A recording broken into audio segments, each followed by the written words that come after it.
Di pasar tradisional Panakukang, harga daging ayam potong yang sebelumnya dijual Rp55.000 per ekor, kini dijual Rp70.000 per ekor. Sementara itu pedagang juga menjual dalam ukuran kiloan.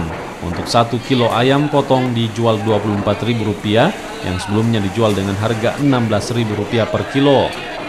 Kenaikan disebabkan kurangnya ketersediaan ayam di mitra dan tingginya permintaan daging ayam jelang Ramadan.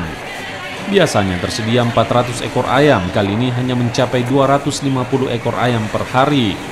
Namun kenaikan ini membuat omset pedagang meningkat.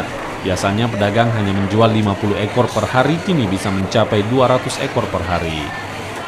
Melonjak sekali, Dek. Dari harga 16 kan naik 22, sekarang 24 per kilo. Iya. Hitung per kilonya, per ekornya. Jual 70 ya, enggak 2,5, 70 jualkan. Yang 6 ya. Kebun naik cuman 55. Iya, 70. Iya. Habis mie ayam, kurang ayam. Iya, kurang mie ayam. Ramadan. Sudah banyak pengantin, baru bulan Sabang banyak pengantin ya.